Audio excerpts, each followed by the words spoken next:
Hello again. So Hank had been riding with me a couple of weeks in my work truck about 9 or 10 years ago. And it was New Year's Eve. And he hadn't decided there was a thing at his church, a group of people getting together. There was also a group of friends that he had known a long time that were doing a New Year's Eve thing at one of his house. And he hadn't decided which he was going to go to. So I asked him and said,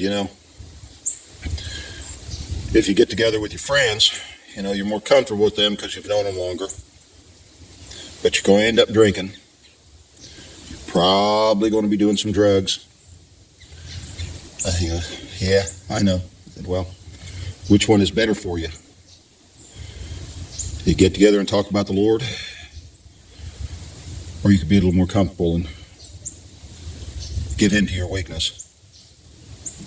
You see, Hank was very aware of his weakness. He faced it every day. He was struggling with finding his strengths, carrying a certain amount of turmoil with trying to follow the Lord. But he was pressing on. He was routinely falling down. And then there's Mike, who I've known for a few decades. Mike grew up in a Baptist church. Taught him pretty much the superficial end of Christianity. Mike doesn't have a problem with drugs because he's always eschewed such things, just in a natural sense, not even a spiritual sense. He liked the sense of accomplishment, the sense of being part of the established world that people look up to, getting a good degree and getting a good job, and his family, having a nice house. He doesn't go where any weaknesses will show up. He avoids them. So he really doesn't know where his weaknesses are.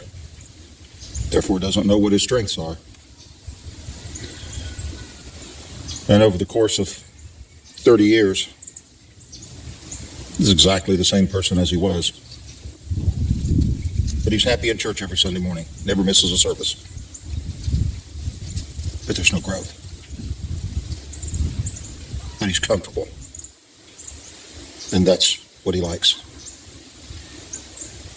Yet Hank,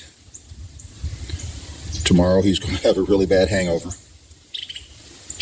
he's going to be wondering why he did what he did, and he's going to be wondering if he's still saved or if he was ever saved in the first place.